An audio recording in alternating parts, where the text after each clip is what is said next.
Hi, friends. This episode of Big Blue Banter is brought to you by Prize Picks. Head on over to Prize Picks and use promo code BANTER, and they'll match up to $100 on a new deposit. Thank you and enjoy. Welcome back. It's the Big Blue Banter, New York Giants football podcast. I'm Dan Schneier, joined as always my co-host Nick Volato and reoccurring guest, friend of the show, Russell Brown. He is an NFL draft analyst and for Fantasy Pros and Betting Pros, and I'm a big fan of Fantasy Pros. RIP Mike Tags. He was one of my guys. We worked together at Pro Football Focus, and since then they've had some really good people come up throughout the system. Debro, yourself, like they're starting to get real good talent over there. So I was really excited to hear that. And also, you're a writer for Lions Wire. So you're really grinding everything, all angles, draft, NFL. So really exciting times to get you on the pod. We've had you on before and we've talked like in-depth drafts. That's what we're going to do today. We're going to talk a little bit of Russ is my guys, some sleepers you like at all different positions. But before I do any of that, I just wanted to hear how you doing today and like how's the grind going for you?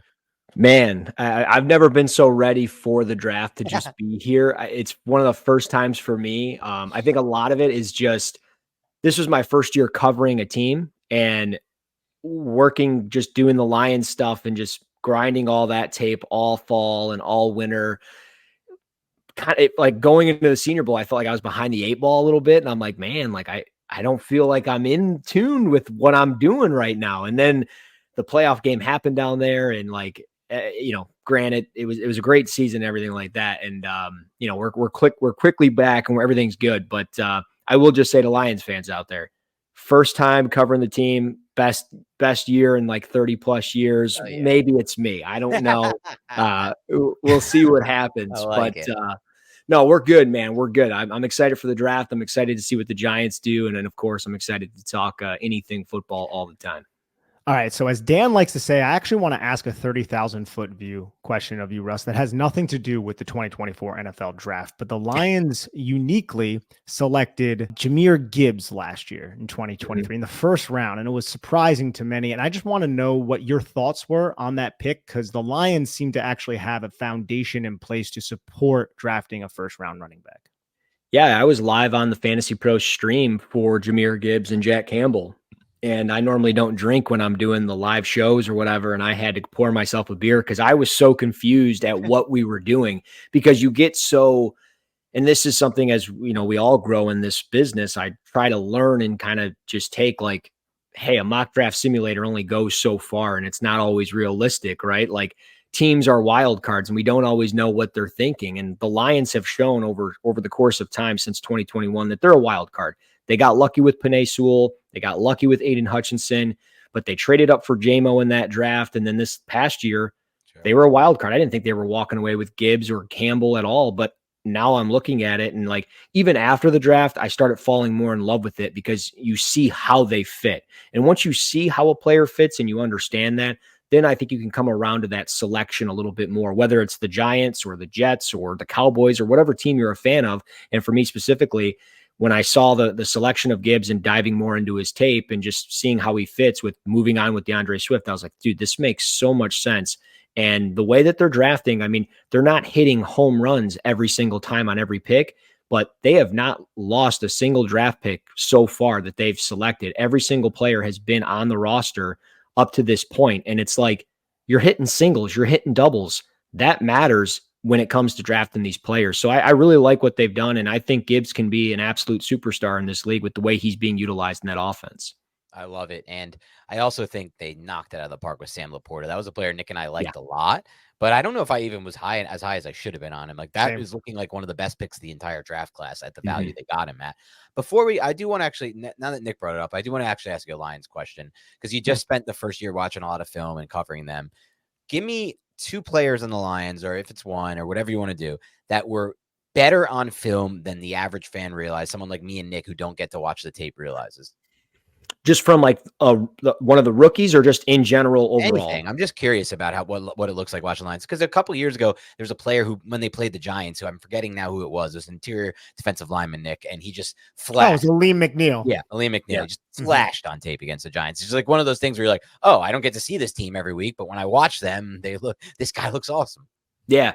Well, I mean, he's certainly up there as one of those guys. I mean, he's just so consistent, whether he's playing as a zero shade or as a 2-eye, the explosiveness that he has and just the ability to lower his pad level consistently is something that really separates him from anybody on the roster as far as interior defensive linemen and probably other interior defensive linemen in the league. But I will say, watching Frank Ragnow on a weekly basis and just seeing how consistent and good he is, he might be one of the most underrated players in the league. And I know a lot of people say, hey, he's a center. He's, maybe the best at his position. I understand all that, but he still does not get the credit. And to see him go out there in those playoff games and everything and just torn meniscus, bad ankle, bad foot, bad everything. And he's driving, on a power and things like that. And he's polling and he's getting up to the second level and everything he's able to do. It's just, he's so different.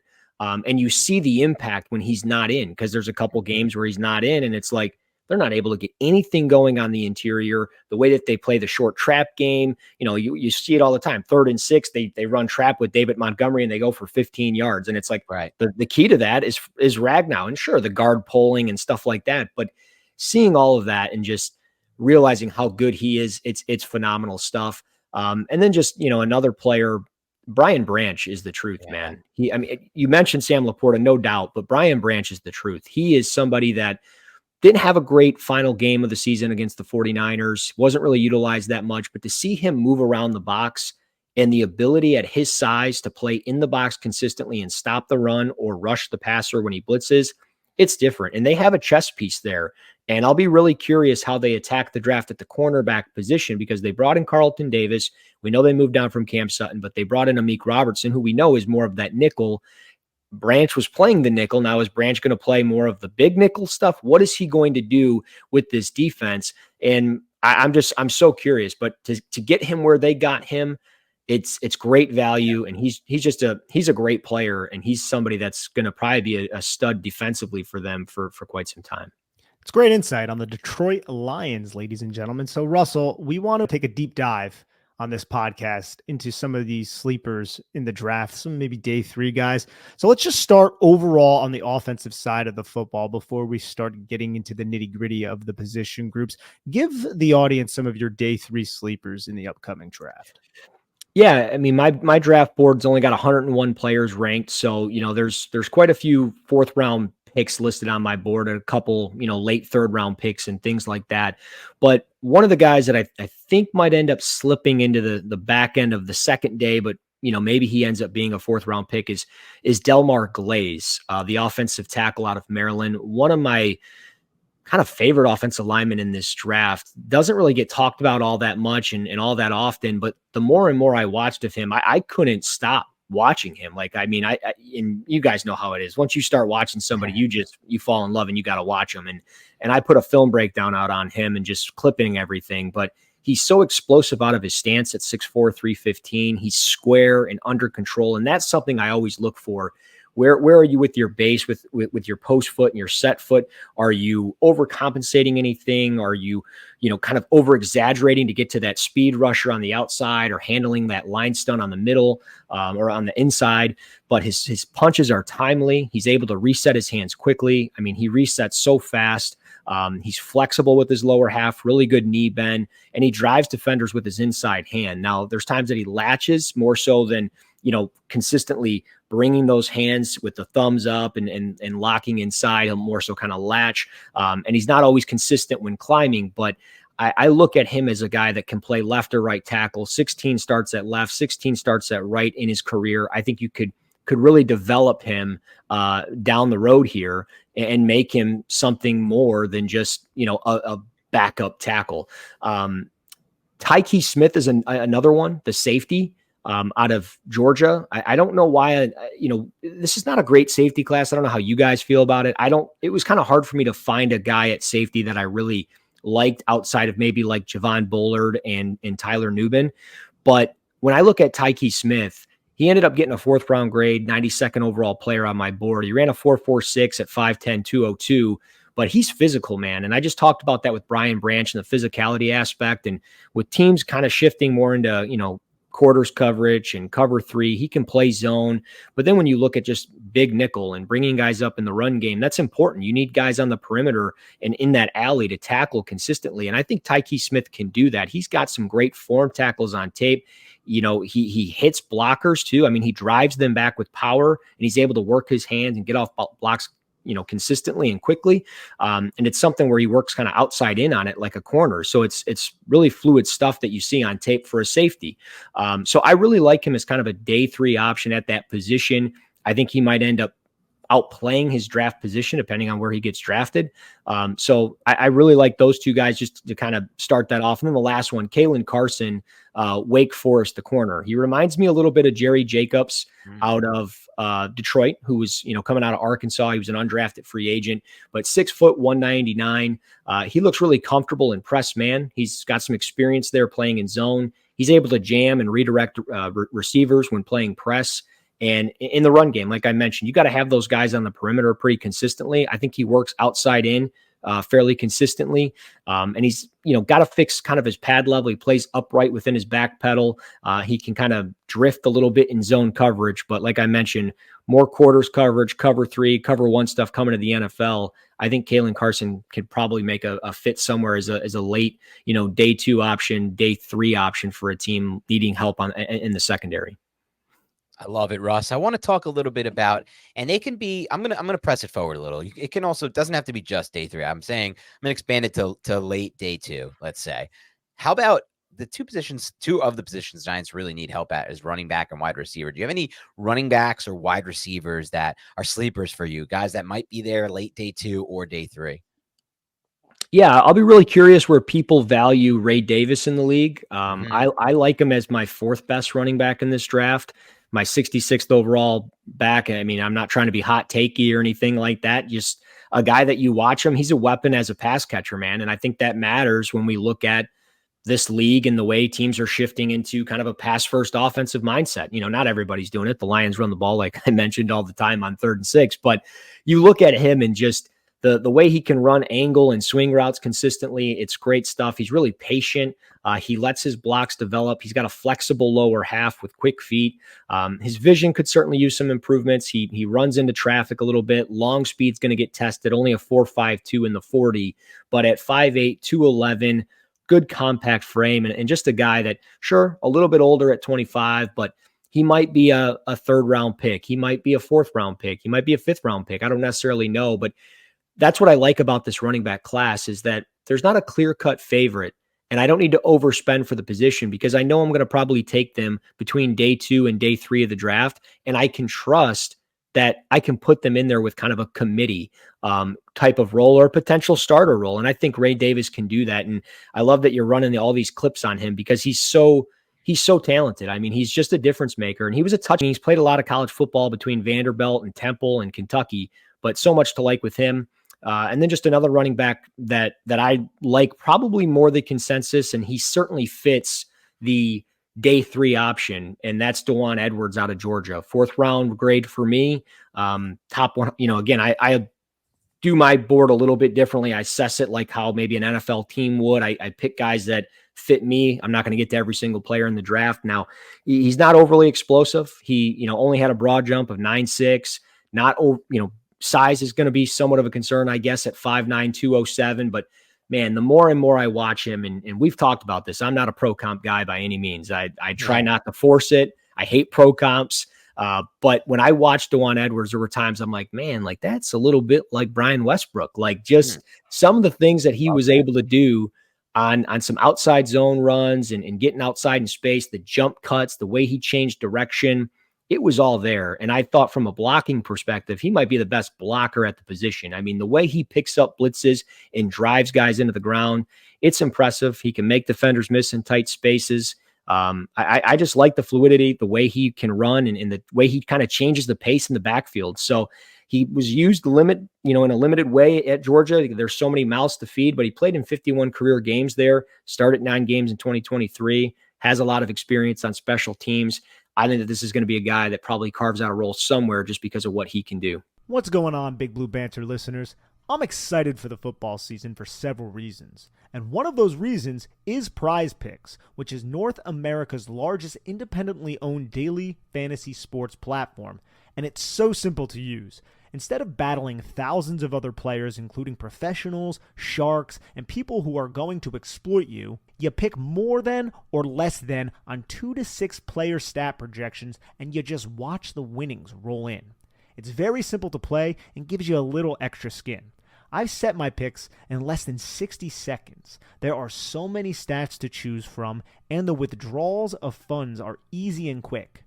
Dan and I will be adding a segment to our show before every game where we pick our favorite stats, more or less, yards or touchdowns, what have you, and we'll be discussing why from a scheme, matchup, and game theory perspective. I love their promotions and how easy their interface is to operate at Prize Picks. I may select more on tackles for a loss from Bobby Okereke or Kayvon Thibodeau next game. They also do other sports as well. It's a really cool experience. Please join Dan and I in the fun of Prize Picks. Go to prizepicks.com/banter and use code BANTER for a first deposit match up to $100. Again, go to prizepicks.com/banter and use code BANTER for a first deposit match up to $100. You will not regret it. You ever feel sluggish or out of focus? Are you stressed? Has your digestive system caused discomfort or flatulence like a certain co-host on this podcast during a live stream? If so, you should check out AG1. When I started drinking AG1 daily, I could feel a real difference in my daily health. I had more energy, I was better off at the gym, and I could focus on my work in a much more efficient manner. That's because AG1 is a foundational nutrition supplement that supports your body's universal needs like gut optimization, stress management, and immune support. Since 2010, AG1 has led the future of foundational nutrition, continuously refining their formula to create a smarter, better way to elevate your baseline health.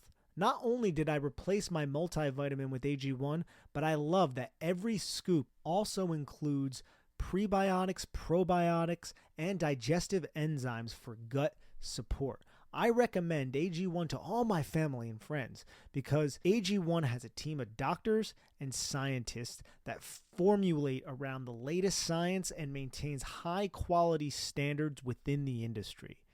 Even my friends have started drinking AG1, and they always tell me how energetic they feel and how it's helped them out at the gym, and also it's helped them manage their stress levels. That's why we're happy to have AG1 as our partner. If you want to take ownership of your health, it starts with AG1. Try AG1 and get a free 1-year supply of vitamin D3, K2, and 5 free AG1 travel packs when you first subscribe. Go to drinkag1.com/banter. That's drinkag1.com/banter to check it out. Our mental and physical well-being is of the utmost importance. Whether you're a world-class athlete or a podcaster like me, we all need to take that very seriously. That's why I'm excited that Unified Healing is sponsoring this episode of the Big Blue Banter podcast. Unified Healing is a new and super innovative global network of wellness centers powered by Energy Enhancement System, or EE System. If you haven't heard of the EE System yet, you'll want to listen up. This technology promotes wellness, deep relaxation, purification, and rejuvenation. Whether you're here in New York, New Jersey, Arizona, if you will, or hundreds of other locations across the globe, access to a center is easy and affordable. Interested in experiencing the EE System technology for yourself? Go to unifiedhealing.com/banter to learn more and find a center near you.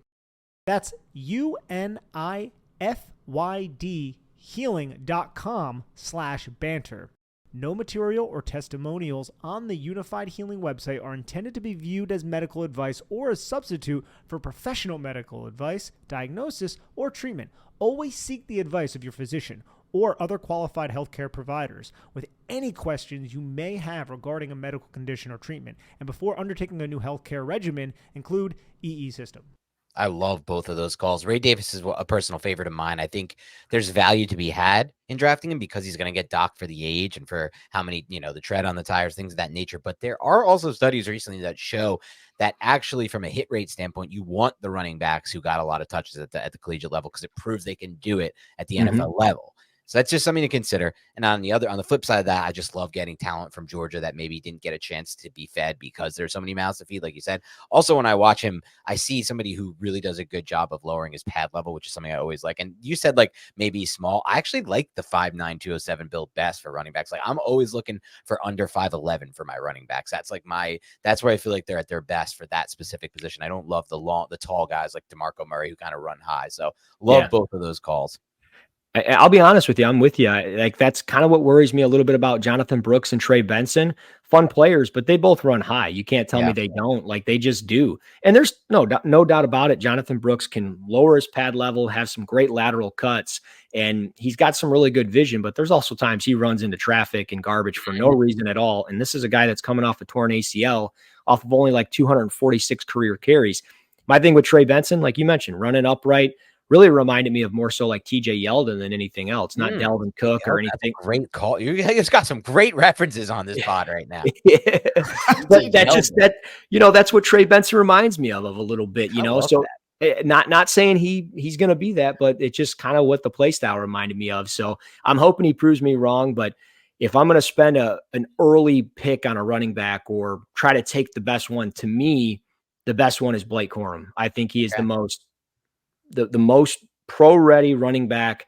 I have to worry about the longevity with his knee. I have to worry about the long speed, but you look at the way he falls forward. He can get through the hole consistently because of his size. I mean, he again checks in well under 5'11", and he changes direction, and he just reminds me of David Montgomery. I watched so much of David Montgomery in Detroit this year.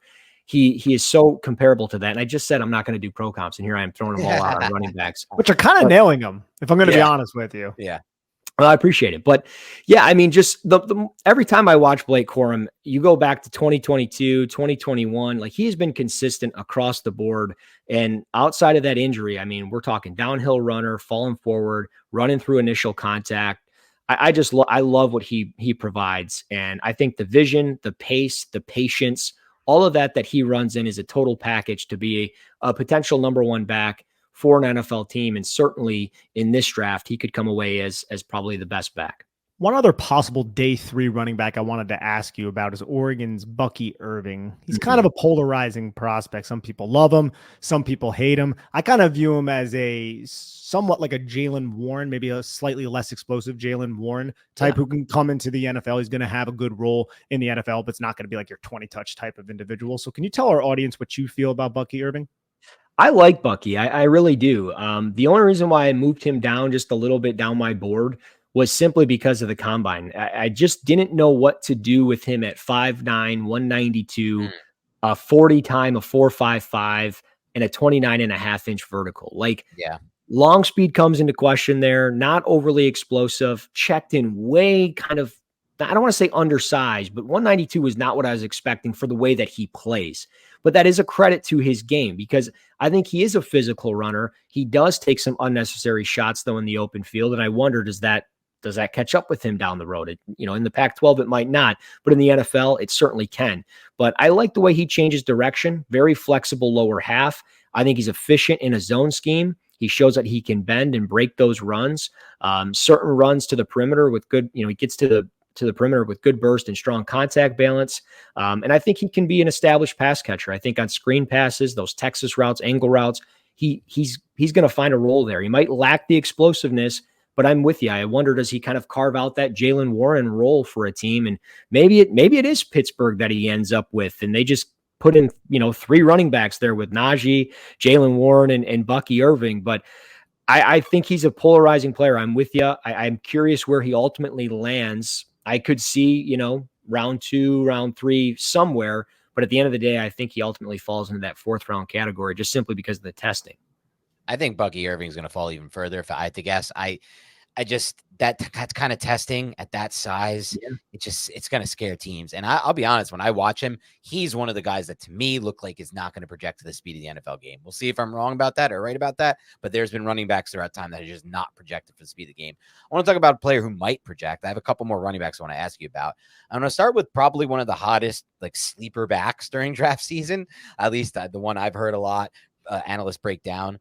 Late breakout. He's going to be 25 years old, I believe. He's 24. He's 6'1", and it's produced Tyrone Tracy. Now, he had an unbelievable combine from an RAS standpoint. 4.48 40 at 209 pounds with an insane 1.53 10-yard split, an insane 20-yard split, the shuttle of 4.08, a 3-cone that was amazing, a vertical 40-inch, a broad jump 10.4. Like, he jumped out of the gym as an athlete, and I still think there might be some.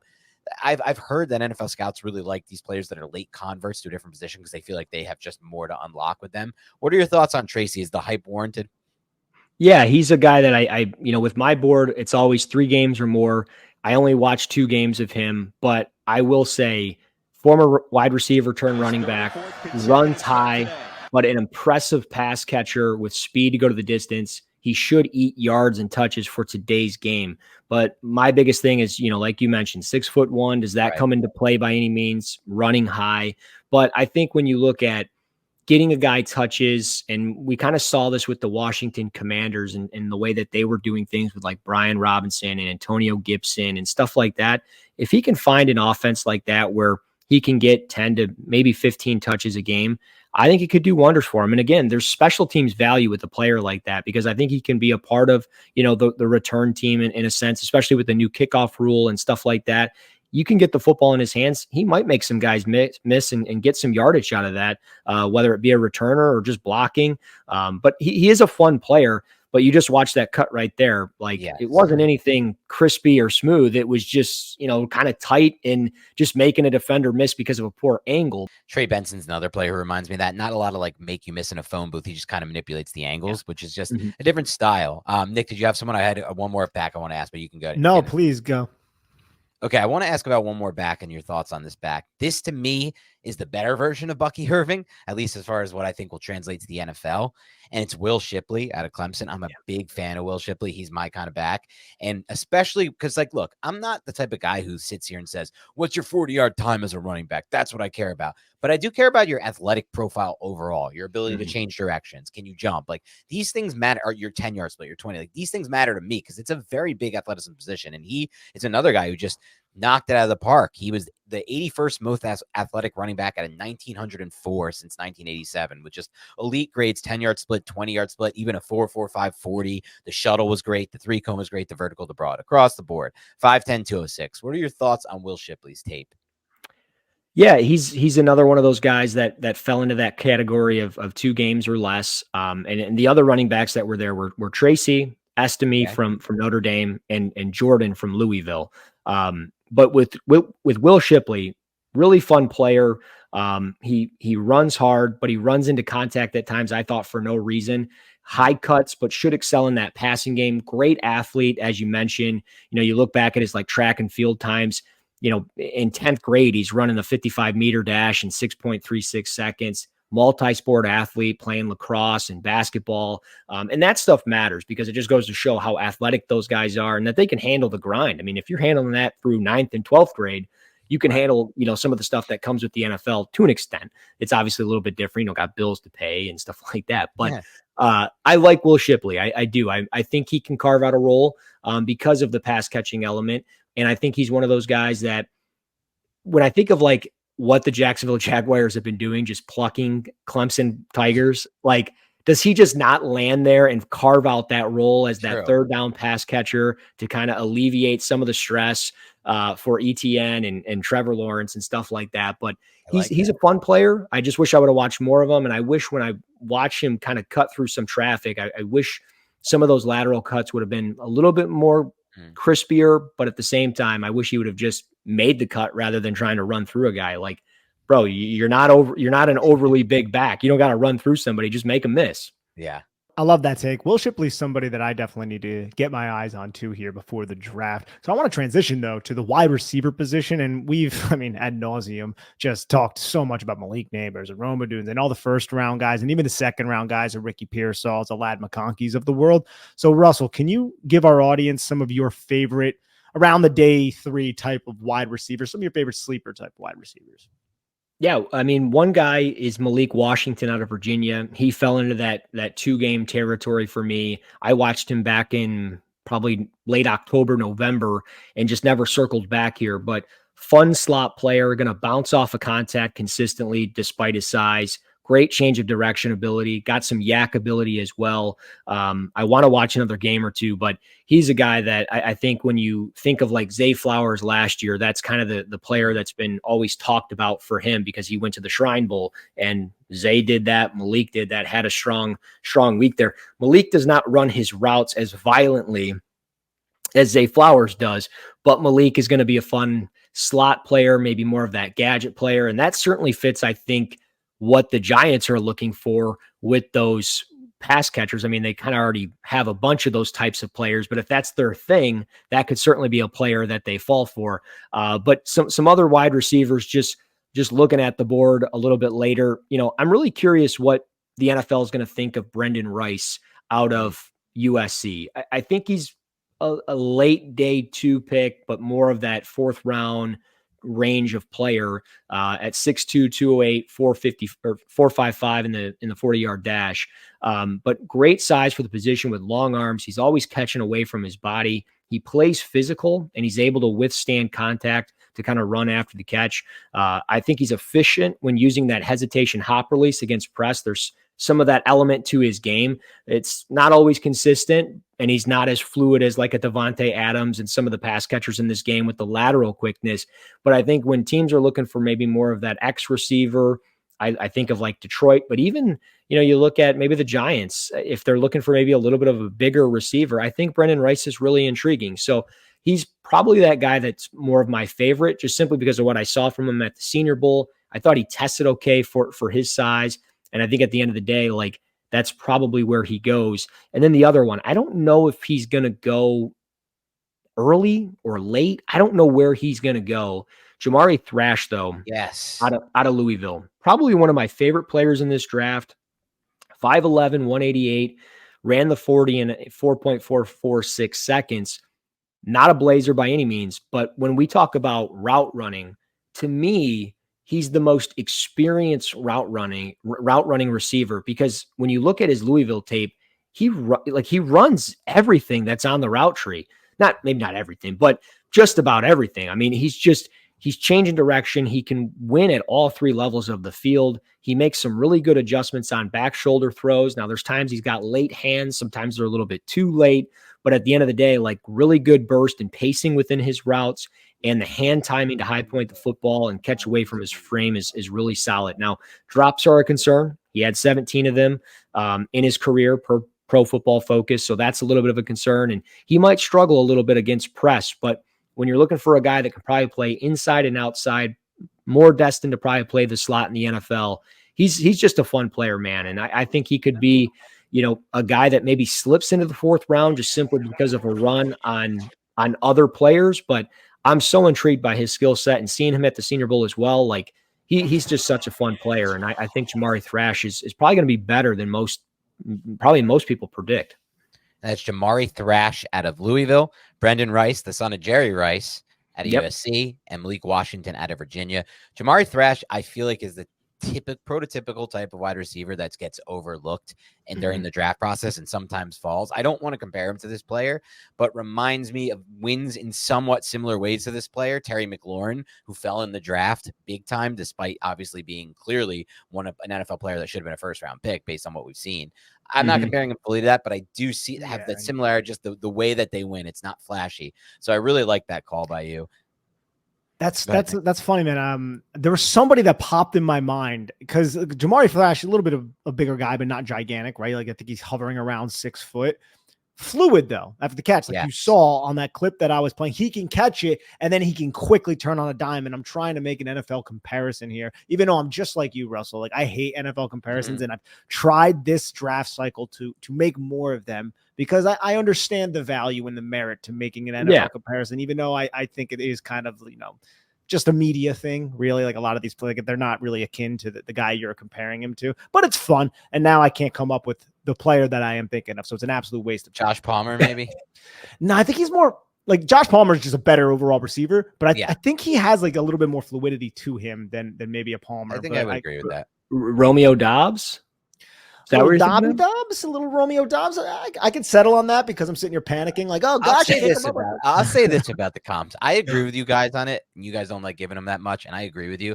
But I think it gives a good frame of reference for fans. So I do think they have value, and a lot of value, honestly, during this time of year, because not everyone is just doing what we're doing, like grinding this out and like getting in the nitty gritty, learning 100, 150 people. Some people just want to know from us what they learn it all from us, and they want a frame of reference for each player we're talking about. So I do kind of like the comps, personally, if I'm going to be honest. With the comp thing, it's more so for me, it's about feel, right? Like you never want to force it. Like if you're watching the tape and you kind of like I said with Blake Corum, it just, when I watch him, I feel like at times I'm watching David Montgomery. If I don't feel like I'm watching David Montgomery, I'm not going to sit here and say, yeah, he's David Montgomery. I'm not going to force the comp. But I get if people, if comps are your thing, I'll go for it. It's fun. It's different. And it's, again, it gives that reference to what you think that player can become. All right, my friend, Russell Brown, I'm going to put you on the spot here with two wide receivers who played for the same team, Jalen McMillan, Jalen Polk, same name, Washington, wide receivers. Who are you going with for the Lions if they had to select one of those two players? They're neck and neck on the board. They are like stacked on top of each other. But if I had a preference, I'm going Jalen Polk. 6'1", 203, ran a 4.52. But when I just look, and I'm a sucker for these types of guys, and I think that's what it boils down to for me. He high points the football. He makes proper adjustments on 50-50 balls. If a receiver can make those adjustments, I'm sitting here just lotioning up, getting ready to go. Like that's Jalen Polk's my guy. So I also look though, just like schematically, like the way they use him in motion, he forces these rotations in the secondary and it displaces certain players on the defense. And I think that's going to make him an asset and probably go a little bit sooner, because if nobody moves with him, he can then get the ball in the short area of the field, and he's got some, yak ability and stuff like that, but he's able to run through contact. And I like the positional versatility. He's shown that he can play inside and outside. I like the strong lower half. There were some odd drops that he had against Stanford. He takes a little bit longer to throttle down in his routes, but I'm not really concerned about like health or anything like that. He's a fluid mover, and I like that. Jalen McMillan, my concern is the frame. 197, it's fine. It works in the NFL for the position, but he's a little bit thinner. He needs to get stronger off press. Concentration drops occur on tape as well, but he's got a flexible lower half, some good fluidity. He can shake and throttle down. I like seeing that. But when I was watching the tape, I was like, man, Jalen Polk just looks more like a plug and play type of guy at the next level in year one, to where Jalen McMillan might be more Josh Reynolds than anything else. Like just throwing Lions comps out here, like that was the guy that I wrote down as more feel. And when I watch Jalen Polk, I think his game translates a little bit more with what he can do in the red zone and just in those big, third down situations. I think he can make some big catches there. I love it.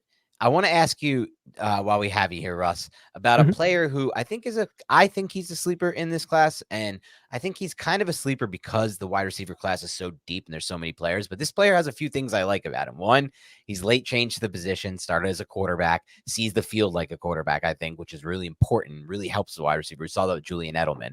He has the frame that I like. He's 6'2", 200. And he has pretty, like, honestly, when you watch his tape from last year, he's obviously still learning the position, but like, it's pretty good. He had the second most contested catches in the class behind Rome Odunze. And it's Luke McCaffrey, the brother of Christian McCaffrey. Do you have any thoughts on him? Did you get a chance to watch him at all? I've watched one game. I want to say it was the Texas game. And he's so interesting. I think he's a guy that is really being overlooked. I think he tested really well as a guy that switched from quarterback to wide receiver. And just the stuff that he did at the Senior Bowl out of the slot, like there were times that he was so condensed on the formation that I thought at times it was a tight end. And then I'm looking, I'm like, oh my God, that's Luke McCaffrey. So not saying like he's going to get deployed as a tight end, but like condensing him in formations is going to be an asset because teams are going to be able to utilize that with, short area throws or putting him in there for run blocking and those types of things. But I was impressed by him and like, there's so much to be desired there. And I think from can really carve out a role, not saying he's going to become, again, Devontae Adams or anything, but you're looking for maybe a number 2, number 3 receiver that's going to be highly productive. I think McCaffrey could be that. Yeah, I'm with you. I really like his projections in the NFL, and I'm curious where he'll go in the draft. I think in this class this deep, you could probably get him on day 3, which is going to be interesting. Mm-hmm. One more polarizing Oregon Duck, and no, we're not talking about Kayvon Thibodeau, ladies and gentlemen. That is Troy Franklin out of Oregon. Look, some people have him in their top 5. Some people don't even have him in their top 10. What does Russell Brown think of Oregon wide receiver Troy Franklin? I like him. I don't love him. He was my 40th ranked receiver, my 40th ranked player, my 9th ranked receiver. He got a 2nd round grade. So it just goes to show how many receivers are in this draft. I mean, wide receiver 9 at 40th overall, but 6'1", almost 6'2", 176, ran a 4.41. Really good, vertical threat, I think, in an NFL offense. I think he's got good run after the catch ability, and he's got good length to high point the football. His sudden releases are due to great footwork and hand usage, and he's got some good lateral quickness, to kind of tie up defenders. But I think he struggles a little bit with those physical defenders at the catch point. Separation concerns could occur vertically against those physical defenders, and the frame comes into question, right? Like it does. And I know Devontae Smith has proven people wrong, and we know we've seen receivers this size prove people wrong, but it is a little bit of a concern. And then you look at just the drops. There are drops on tape, and I just wonder, am I getting a guy that's going to be efficient enough in the NFL as a route runner, or is he just going to be that vertical threat for me that I have to consistently hope that he can high point the football and win at the catch point on 50-50 balls, despite not being able to separate consistently or always match with the physicality of those defenders? Now, at the end of the day, like I could see him carving out a role and being a great number 2 receiver, potentially a number 1 if he lands in the right spot. Like if he went to Kansas City, I think it's a great spot for him for who's throwing him the football, right?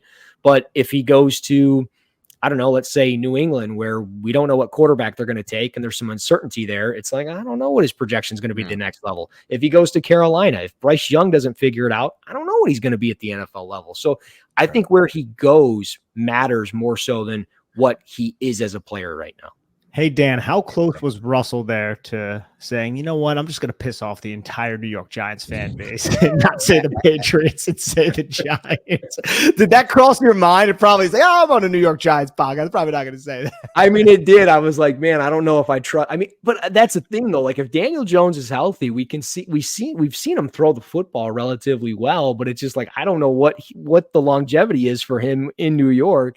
And I don't know what the answer is for them at quarterback because they're kind of in a weird spot at 6. Yeah. Do they move up for one? Do they take one at 6? Like, I don't know what they're going to do.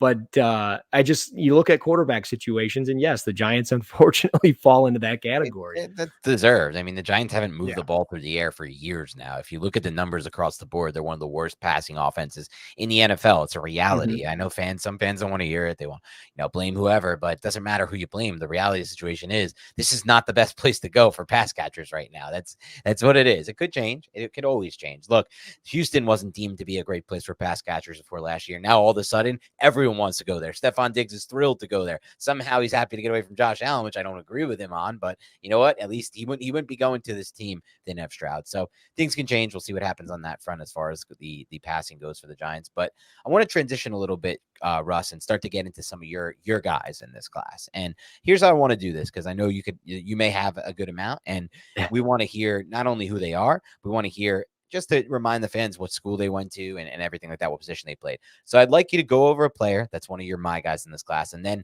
toss it to Nick and I for a second, and we'll maybe discuss how it might impact the Giants or if these guys could be in play for the Giants.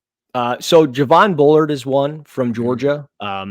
He was a guy that, you do this over the course of the 6-7 month time frame of putting this all together, and you watch him early and you're like, I don't really know. And then I rewatch him, 2 weeks ago as I finish up this big board and all that. And I'm like, man, he's just better than I thought. And like you watch him early and he just falls off the radar. So he's my 70th ranked player and my number 4 safety, but I genuinely feel like he's going to outplay that projection by a mile, because just looking at him, ran from those split safety alignments. He triggers downhill quickly. He's able to come up in the run game. He shows great effort and consistency when tackling in the alley.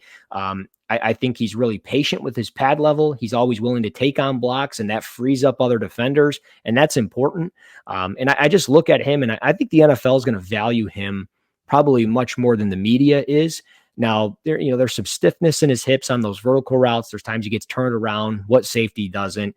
Those more nuanced route runners are going to probably exploit some of the lack of closing speed on certain routes. There's times that he gives up too much of a cushion, but he's a well-balanced safety who can cover and contribute in run support. He's never shying away from that contact, like I mentioned. And overall, I think the production from multiple alignments, which is what we've seen over the course of his career, is very encouraging for defenses looking to develop a safety that can become a future starter in the NFL. And it wouldn't surprise me if he ended up being a starter probably much sooner than expected. I love that call. Oh, yeah. Go ahead, Nick. You go first. I love that call, Russell, because the Giants, look, Shane Bowen's looking for violence. He's looking for someone, if you're going to play the apex position, if you're going to play nickel, which the Giants are still looking for, Javon Bullard has done that. He played star for Kirby Smart. If you want him to play the post, he can do that. He can play the deep half. My point is he's very versatile, and whatever Shane Bowen needs him to do, he can do, and he has instincts. Shane Bowen is going to run the 2 read coverages, right? That's proliferating around the NFL, quarters, palms, all that type of stuff. You need to have football instincts to do that. And Javon Bullard has that in spades. So I absolutely love that call. I love it too, Russ. And I'm not typically the type of guy who likes drafting safeties high, or I should say DBs high.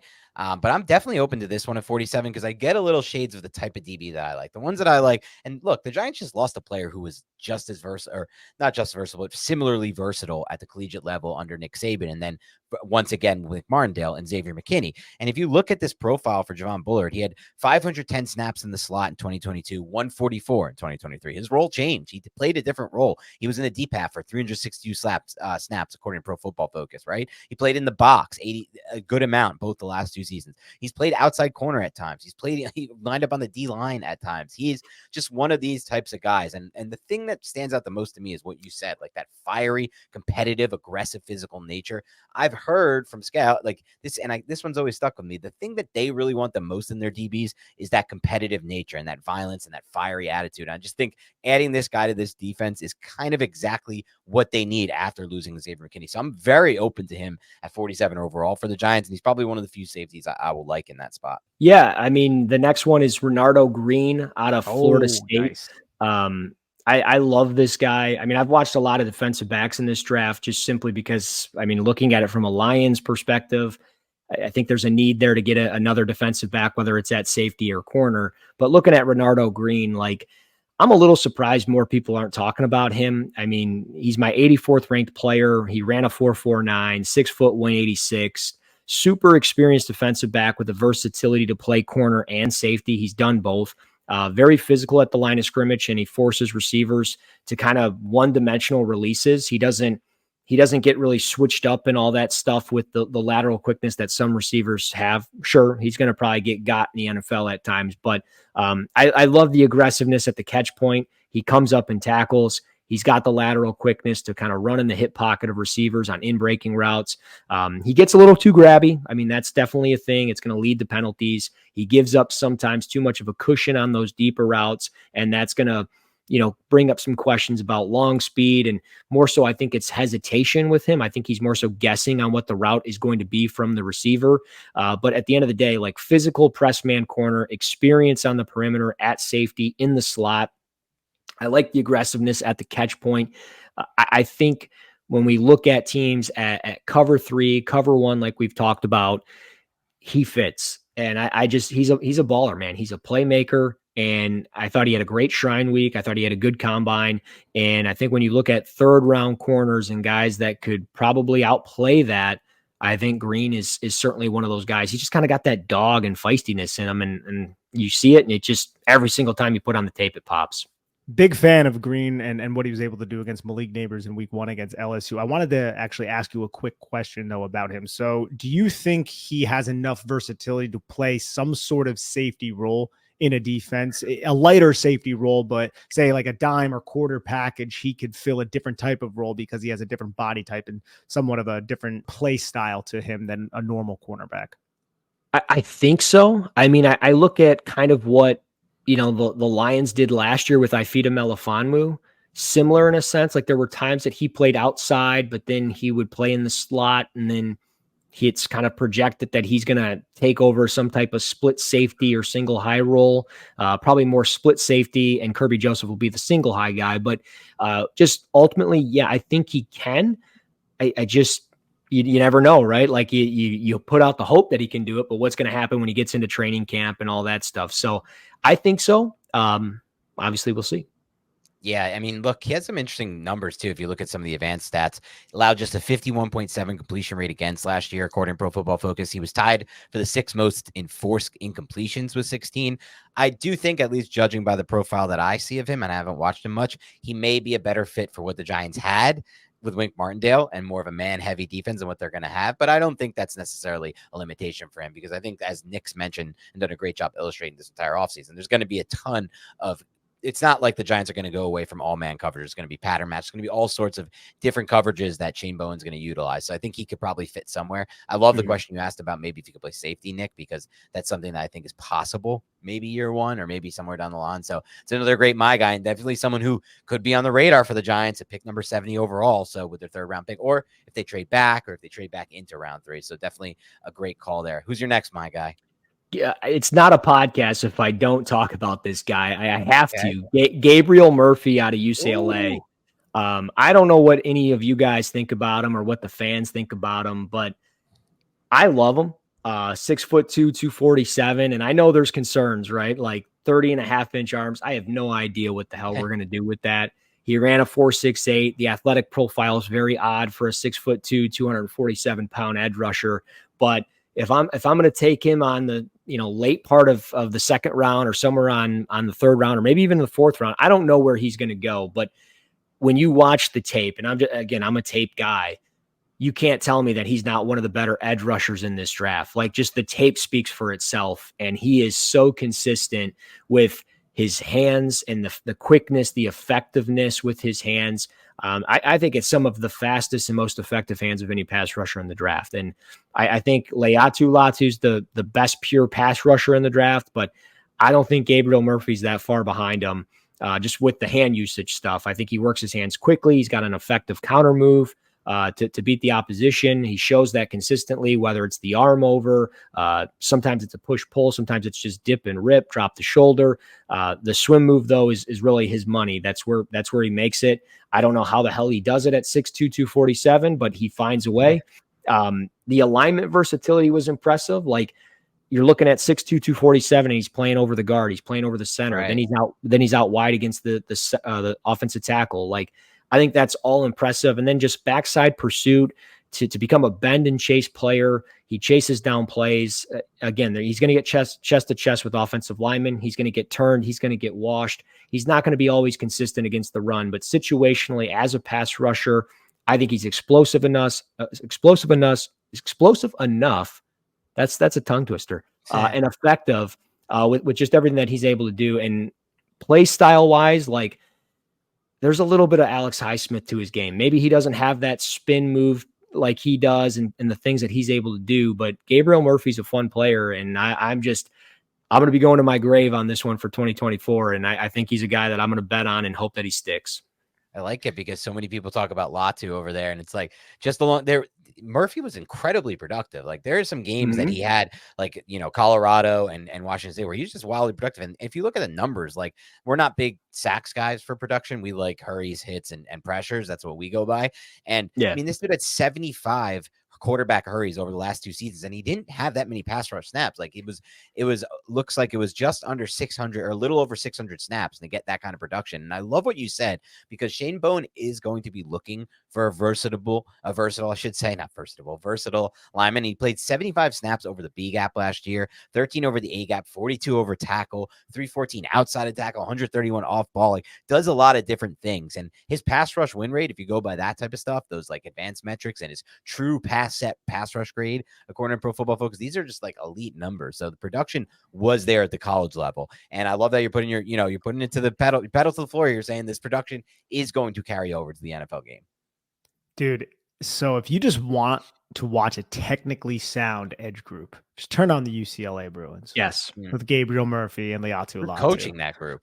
I don't know. And then even Gabriel's, I think it's his twin brother, right? Grayson, who's not as highly regarded as Gabriel, but it's just a very entertaining group to watch. But dude, man, 30.5-inch arms. I didn't even know they made edge rushers with Dude, that's like me out there. I don't even know what to do with that. Yeah. I mean, you're going to get this guy on day 3 because of that, I would think. Yes, I think so, unfortunately. And there's this edge group, dude. It's not like chock full of talent, but there's just so many weirdly built and strangely odd figures that are in, like Javon Solomon from Troy. I love Javon Solomon. He's sub 6'1", 0 percentile height with 11-inch hands. Like, what is that? Like, who has 11-inch hands? Like, that is so odd to me. But that's a player. And Russell, I'm not sure if you've seen him, but that's a player on day 3 that I'm just like, yo, just bring him in, because I think he's a pass rushing specialist. Don't even need to worry about the run. Put him on special teams. Bring him in. Wide 9 angles for Javon Solomon with Brian Burns on the opposite side. Kayvon Thibodeau inside. Dexter Lawrence. Like, that really excites me. That would be, we would have to do a show and break it down on the all 22, because we'd have to watch. I mean, like, that gets me juiced up, and I'm not even a Giants fan. Like, I saw Solomon at the Senior Bowl, and I haven't watched any Troy tape, but like, he's juiced up, man, as far as just explosiveness and the way that he was winning some of those reps, like even on one-on-one, like he didn't always win them, but that first step and just the way he drops that shoulder. And like you mentioned, wide 9 alignment, perfect, man. It is perfect. And like, I think he would even fit in Detroit with, James Houston, and kind of rotating those two with that situational pass rush. So yeah, I think he's really intriguing. And you mentioned weird kind of builds to guys. Braylon Trice out of Washington is one of those guys. Like, was listed at 275 or 265 all year long, checks in the combine at 245 and runs a 4.72. Like, I don't know what to do with him, because he's all speed to power, and there's not always a lot of speed to his game. And like, the Texas game was a great game to end, everything on. But at the end of the day, like, man, I don't know what to do with him. Yeah. It's funny too, because at his pro day, he put on almost 15 pounds. He was 260 at his pro day. Yeah. So what is he? I think he's more so 260 than 245. Yeah. He's Carlos Basham. That's what he is. Oh, don't say that to Giant fans. Don't say that to Giant fans, everybody. I think I liked Boogie coming out just because Boogie was like a I didn't like love him, but he was like, dude, this guy is competitive toughness. And I see that with the Giants, but I can be competitively tough and have the motor for days. I'm not getting past guys if I don't know what the hell I'm doing. Just out on all those. That profile just never worked for me. It's never been a Dan Schneider thing. I can't stand that profile, because I'm just like, what are we doing here? They're not going against these type of tackles at the NFL level ever.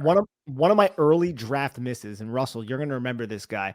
It's somebody that I love just because he had a lot of college production, but I knew athletically he probably wasn't going to make it in the NFL. So I sealed him with like a 3rd round grade when he was probably like a 6th round prospect. And it was Duke Ejiofor from Wake Forest. Do you remember Duke Ejiofor? Yeah. And he went to the Texans, and he just like kind of flamed out, got injured. And I was just like, you can't really bank on these guys who are like 5 techniques, who aren't athletic, and who don't have like great measurables, aren't all that explosive, but are just technically sound, I guess. But for the college level, they're not going to have the strength, the power to succeed in the NFL. Yep. And Russ, you've given us a lot of time already, so we want to be cognizant of your time. But if you have any other my guys you want to talk about, the floor is yours. Yeah. I mean, I could go, you guys already know I could go on and on and on, but I will give you guys 3 more just for the sake of time. And then just ultimately, I mean, like I said, I could go on for the rest of the night. But Christian Haynes, interior offensive lineman out of UConn. Of course. I love this kid. I think he's potentially a first-round pick. I look at Baltimore at 30.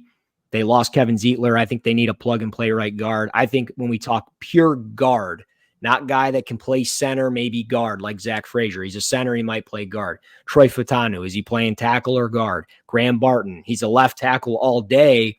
Arm length checks out in my book, but teams want to move him inside to guard. I got him listed as an interior offensive lineman. He might play center. I don't know, but Christian Haynes is a pure guard. He started 49 games at right guard for the UConn Huskies, and at 6'3", 317, to see the growth in his career from 2022 to now, like it's impressive. He's a physical player firing out of his stance. He demolishes the opposition when he pulls.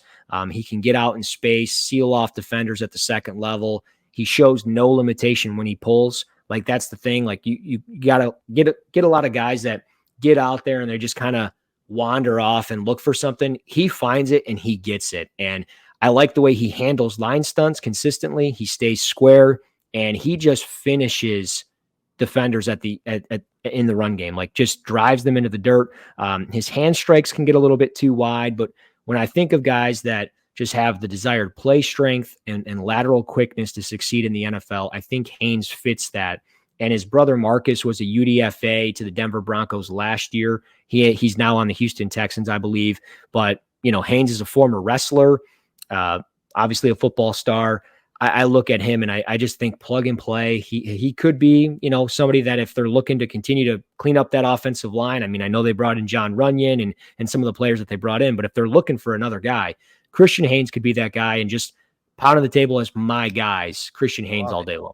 Yeah, it could be a pick at 47. Like you said, I mean, there is still, they brought in Runyon, but there's still a potential, like long-term, they might need a potential, they need a long-term solution on the interior offensive line as well. Now, my caveman brain, Russell says, oh no, UConn offensive lineman, I'm scarred from Matt Peart. Just like before my caveman brain, when I heard you talking about the Troy pass rusher, was like, oh, see him in Europe part 2. And that's just a joke. We say all the time on this podcast, like, do not scout the helmet, scout the player. We're big believers in that. But I am glad you brought up Christian Haynes because I really wanted to learn more about these interior offensive linemen. Are they potential options for the Giants on day 2 with that first pick? Are they somebody who you'd be getting a value, or are they somebody you'd be kind of reaching for? And it sounds to me like in your mind, this wouldn't be a reach at all, 47. No, I don't think so at all. I think he's definitely in the cards there for anybody looking for a day 2 option.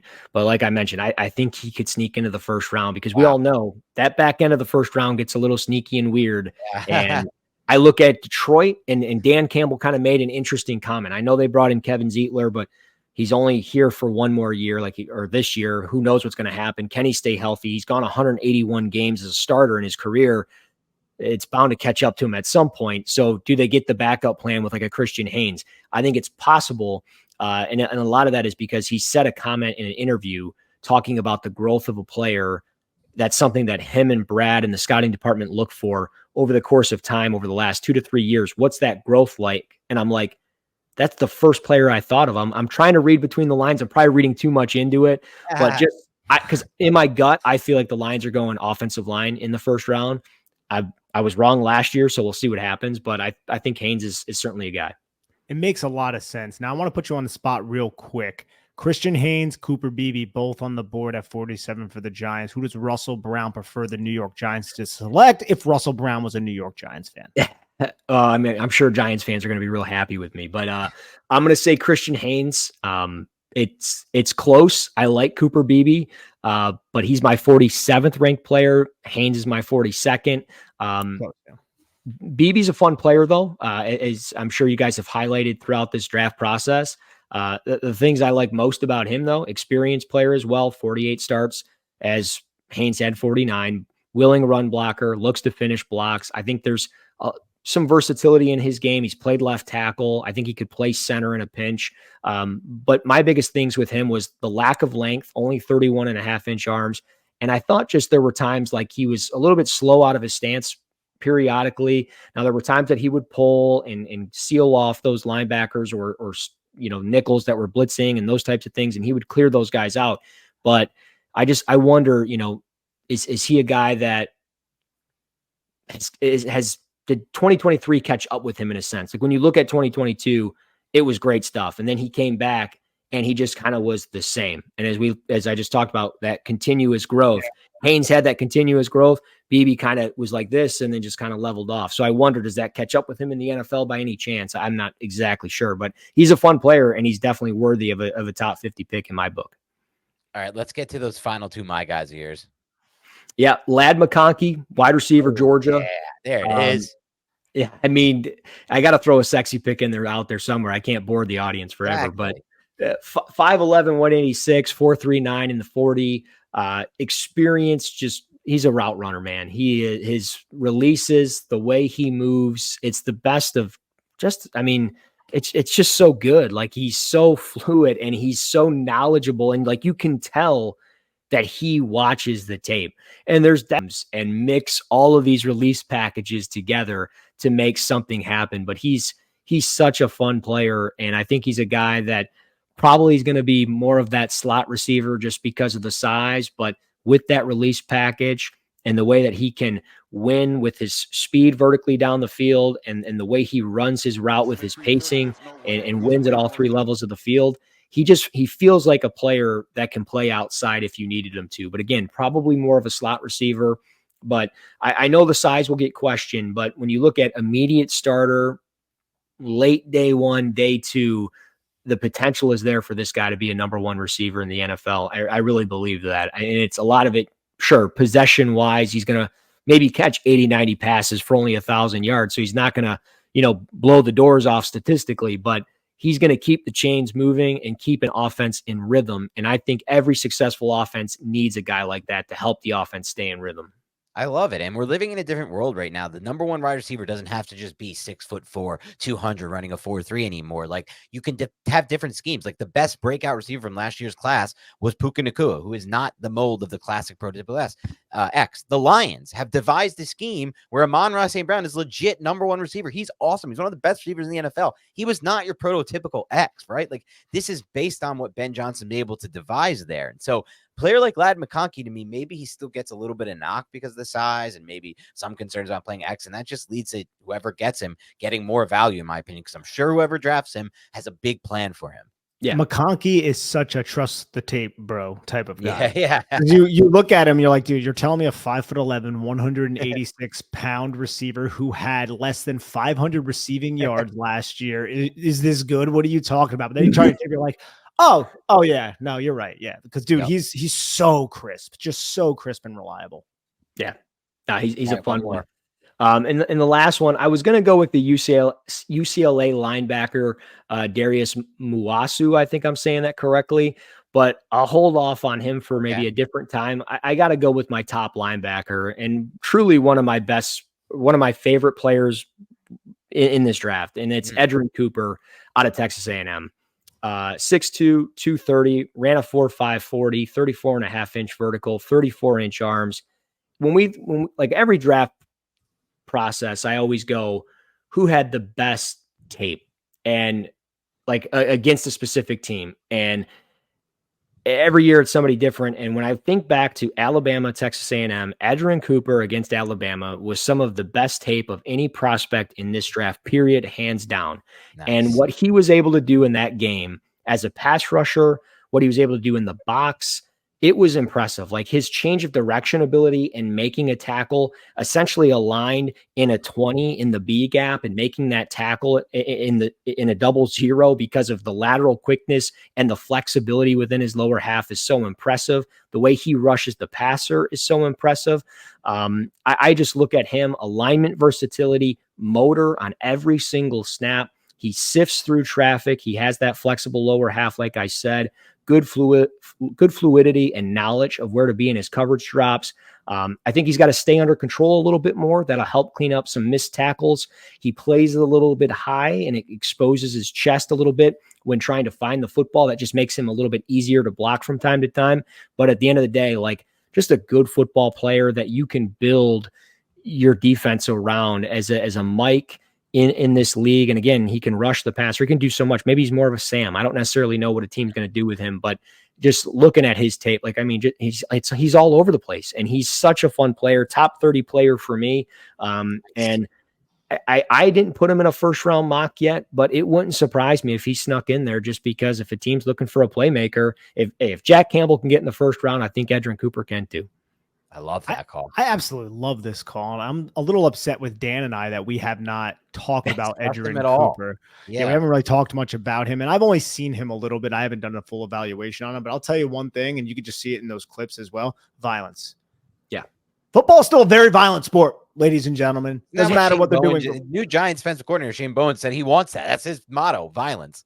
Violence and quickness. Now, Russell, this is a little bit of an out there question. With Edgerrin Cooper specifically, which team do you think he just looks like? Sometimes you look at a prospect, you're like, you know what? That guy looks like a Raven, or that guy looks like a Giant. Which team do you think for Edgerrin Cooper? What team do you think he embodies?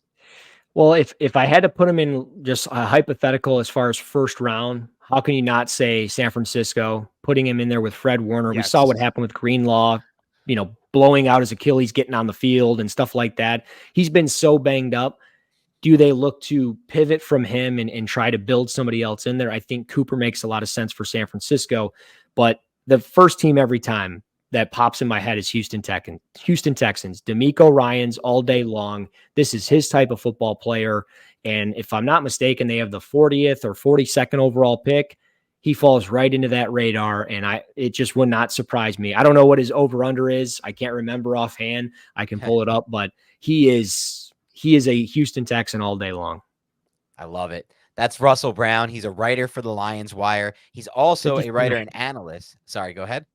His over-under is 54.5, according to Vegas. So, okay. Maybe we got some betting action too from Russell Brown on this show. A little bit of live action for those who like to take the under, folks. Bet the under. Here we go. Here we go. You might not even have to pay juice on that. Who knows? The juice might not be. It's an early pick, right? Sleeper pick. So that's Russell Brown.